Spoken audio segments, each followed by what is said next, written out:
Hey guys, today we're diving into another truly horrifying case. If you want to support my channel, make sure to subscribe and stay active. It really helps me out. I'd be super grateful for that. Let's get started. Individuals referred to as psychopaths often exhibit antisocial personality disorders, making them incapable of feeling remorse, guilt, empathy, or compassion. Despite this, they can convincingly mimic human emotions and generally appear outwardly normal. Psychopaths are unprincipled, using those around them for personal gain, but they are typically patient in waiting for the perfect victim. Protecting oneself from their calculated manipulations is nearly impossible. They play mind games, lure individuals into their trap, and completely dominate their will before delivering a devastating blow. The case of a young woman named Jennifer Zaccone in 2006 shook Italy to its core, becoming one of the most horrifying and shocking cases in the country's criminal history. Jennifer Zaccone was born on February 19, 1984, in a small Italian town called Martellago, located in the province of Venice. She was the only child of a modest family, her mother a homemaker and her father a factory worker. Her parents adored her and raised her in a warm and trusting environment filled with love. Jennifer grew up as a cheerful, outgoing, and sociable girl. She always had many friends and could effortlessly become the life of any gathering. However, in the provincial town where Jennifer was born and raised, there were few places where young people could spend their time constructively. Most of the local youth typically gathered at one of the town's small bars or its only nightclub. One of the most popular venues in town was a bar in the city center, where Jennifer and her friends often hung out. It was there in 2003 that she met the owner, Lucio Nero, who also worked as the bartender. Despite being almost 13 years older than Jennifer, Lucio took an immediate interest in her and began showing her attention. Their casual interactions quickly developed into something more. Jennifer was flattered that an older man seemed to be so taken with her.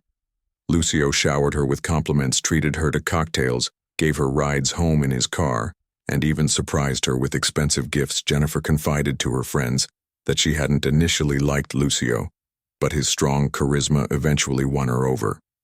A few months later, they officially began dating. Their relationship developed rapidly, but it was far from simple. Lucio was married and had 2 young children, something he admitted to Jennifer early on. However, he lied about his marriage, claiming it was an unhappy union. He said he no longer loved his wife, but couldn't leave her yet because of his children. Lucio frequently complained to Jennifer about how unbearable his home life was, saying he only felt peace and happiness when he was with her, while his home life was, in his words, a nightmare. Jennifer not only believed him but also sympathized with his struggles. She listened to his stories attentively and even began to resent his wife, whom Lucio described as cruel, selfish, greedy, and dishonest. He insisted that his wife was only with him for his money, and told Jennifer that he pied his children, who would be emotionally devastated if their parents divorced. Lucio assured Jennifer that he would soon talk to his wife, settle everything, and separate, clearing the path for their happiness together. He was so convincing that Jennifer even introduced him to her parents, and he became a welcomed guest in the Zaccone household, where he was treated almost like a member of the family. Jennifer confided in her mother about the complicated situation and Lucio's supposedly unhappy marriage. Her mother, understandably concerned, was initially displeased, but Jennifer managed to convince her of Lucio's sincerity and intentions. Jennifer always seemed overjoyed when she was with him, or even speaking about him, which led her mother to reluctantly accept her daughter's choice, trusting that Lucio would eventually marry her. The couple's relationship lasted about 1.5 years, during which Lucio repeatedly promised Jennifer that he was on the verge of divorcing his wife to be with her. While he continued to complain about his marriage, in reality, he had no intention of leaving his family. Lucio enjoyed his double life, keeping Jennifer close, fed his ego, added excitement to his daily routine, and made him feel special.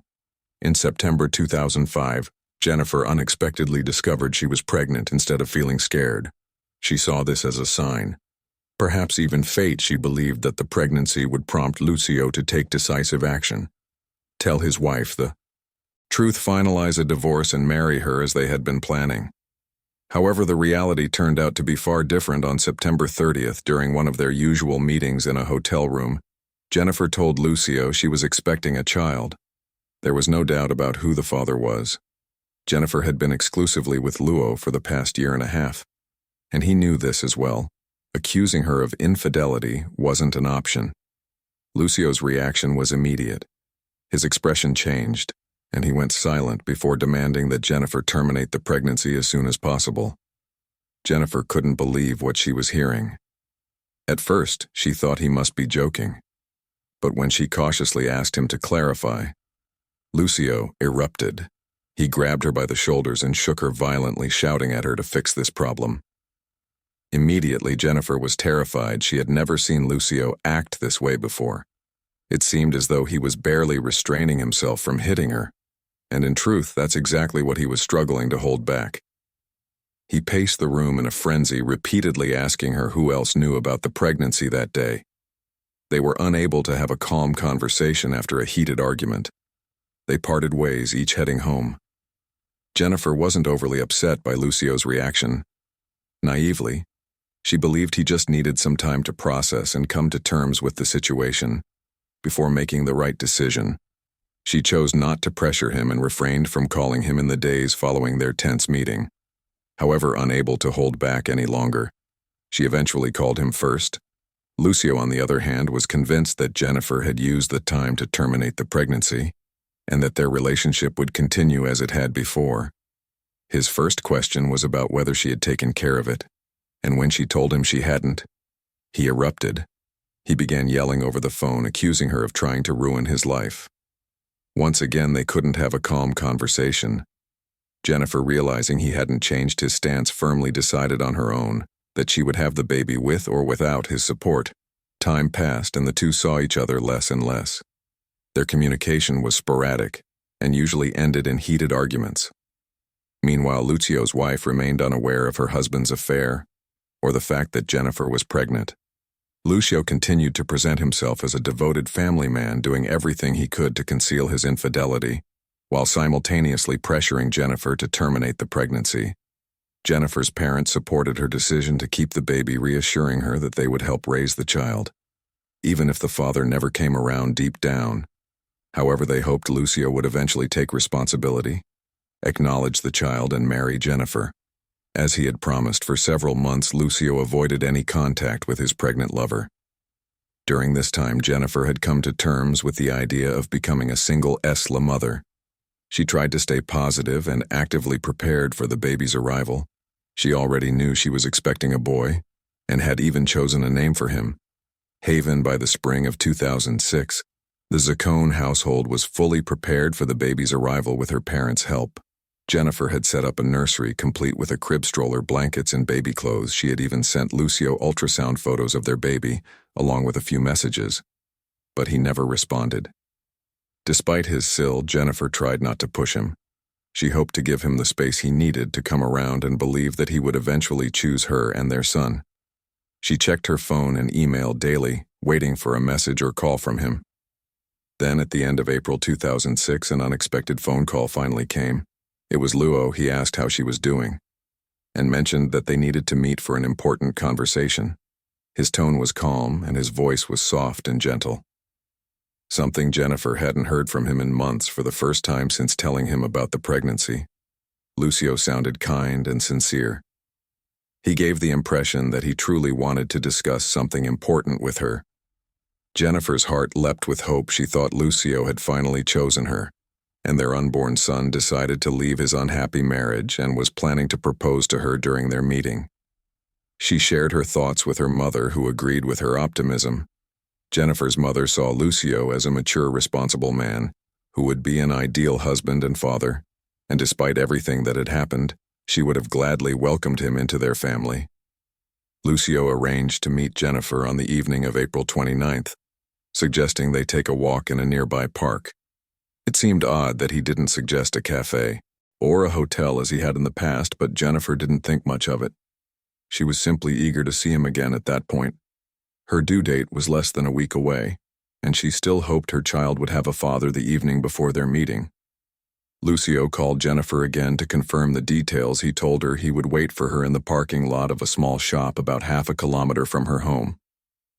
The area became nearly deserted in the evenings, but this didn't raise any alarms for Jennifer. She felt no sense of danger. Jennifer carefully prepared for the meeting. She dressed up, styled her hair, and did her makeup, wanting to look her best for Luo.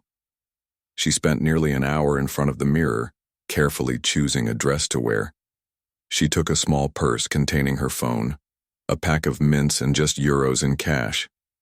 She walked to the parking lot and waited there alone for Lucio. He arrived around 8 p.m. in a car Jennifer had never seen before. However, she didn't think much of it, assuming he had purchased a new vehicle during the time they hadn't been in touch. Lucio suggested they go get ice cream at a nearby gas station, and Jennifer, unsuspecting, got into his car without hesitation. 2 hours later, Jennifer's mother began to worry and decided to call her daughter. To her dismay, Jennifer's phone was turned off. Her anxiety grew, and by midnight, she didn't know what to do. Suddenly the phone rang, but it wasn't Jennifer. It was Lucio. Lucio calmly asked if Jennifer had made it home, yet he claimed they had met, talked, taken a walk in the park, and that he had dropped her off at the same parking lot where he had picked her up when Jennifer's mother told him that she hadn't returned home. Lucio feigned concern and panic. He said he would call back later but couldn't search for her right away. Because he had urgent matters to attend to. After this, he hung up and never called back. Terrified, Jennifer's parents began calling all her friends, hoping she had run into someone and lost track of time. Unfortunately, none of them had seen her that evening or had any idea where she might be then. Around 1 a.m., they received a text message from Jennifer's phone. The message stated that she had gone with friends to a casino in Slovenia, a place she had visited, before it reassured them not to worry and promised she would return home in a day. Jennifer's mother immediately tried calling her, but the phone was already turned off. That was when she realized that someone else must have sent the message, despite the casino being only about a 2-hour drive from their town near the Italian border. Jennifer couldn't have gotten there. She hadn't brought any money, and more importantly, she didn't have her passport, which was necessary to cross into Slovenia. Her parents began to fear the worst, that their daughter had been abducted and Lucio might have had something to do with it. But why and where was Jennifer? They wasted no time reporting her disappearance to the police. Since she was heavily pregnant and due to give birth in just a few days, the authorities launched an immediate investigation, starting with checks for any accidents or emergencies reported in the area. Jennifer's mother told the police everything about Luo's suspicious behavior. As the father of her child, and the last person to see her, he became their primary person of interest. Lucio was summoned for questioning and repeated his earlier claim he had spoken with Jennifer, then dropped her off at the parking lot near the store since there were no surveillance cameras at the location. His story couldn't be verified, with no physical evidence linking him to her disappearance. The authorities had to release him, but placed him under discreet surveillance on April 30th. Jennifer's parents made a public appeal on television, asking anyone with information about their daughter's disappearance to come forward. Unfortunately, no valuable leads emerged. The police decided to question Lucio again. This time he maintained he had nothing to do with Jennifer's disappearance. He admitted to their relationship and expressed concern for her well-being, but his demeanor was unsettlingly calm and indifferent. Lucio even offered a theory suggesting that Jennifer might have been kidnapped by a group of individuals. He specifically mentioned Roma communities who could have taken her to sell her baby, though Luo appeared to cooperate with the investigation. He did so reluctantly. Without direct evidence, the police were unable to detain him. Then a week later, Lucio disappeared. By this time, his wife had learned about his affair with the young pregnant woman and his suspected involvement in her disappearance. The revelation shocked her. She had believed Lucio to be a devoted family man, feeling betrayed, and, desperate to protect her own family, she filed for divorce and sought full custody of their 2 children. As their marriage fell apart, Lucio made his escape, seemingly determined to go into hiding and avoid further scrutiny. On May 11th, Lucio unexpectedly decided to contact his wife, placing a call to her unbeknownst to him. His phone was being monitored by authorities who tracked his location to Milan. Lucio was arrested that same day and transported to the Martel Lago police station. He continued to deny any involvement in Jennifer's disappearance, claiming that he loved her and was even ready to leave his family for her. However, his story began to change. This time he alleged that Jennifer never showed up for their meeting that evening. Unfortunately for him, the recorded phone conversation with Jennifer's mother contradicted his new account. Meanwhile, investigators analyzed data from Jennifer's mobile phone and discovered that its last known signal had been detected near a gas station roughly 1 mile from her home. Luckily, the station was equipped with an outdoor surveillance camera, and detectives decided to review the footage. The quality of the video left much to be desired, but the parking lot was nearly empty around 9:30 p.m. On April 29th, a car pulled into the lot, and while it was difficult to make out exact details, the investigators had little doubt about who was inside for a moment. Nothing happened. Then a woman suddenly bolted from the car and started running away, clearly terrified. The driver exited the vehicle and chased after her. The woman stumbled multiple times, struggling to move, likely due to her advanced pregnancy. The man quickly caught up to her, struck her several times, and then dragged her by the hair toward an area off camera. Detectives immediately combed the area around the gas station and the bushes nearby. They found a torn piece of fabric with reddish-brown stains. The fragment was sent to a lab for analysis, and it was soon confirmed that the stains were blood and matched Jennifer's DNA. One critical challenge remained: the car in the video did not belong to Lucio. Without being able to directly tie him to the events shown on the footage, building a case against him was difficult. However, investigators managed to decipher the car's license plate number and issued a search alert for the vehicle. The car was traced to a rental company, and records showed that on April 2nd, 29th, the vehicle had been rented by none other than Lucio Nero. When confronted with all the evidence and the inconsistencies in his story, Lucio realized there was no point in denying the charges any longer. He agreed to cooperate with the investigation, hoping to receive a lighter sentence. The primary question investigators needed answered was the location of Jennifer's body, as by then there was no doubt she was no longer alive. Lucio confessed that Jennifer had been nothing more than a source of entertainment for him, and he had never intended to leave his wife. He admitted to lying to Jennifer, stringing her along with empty promises when she became pregnant.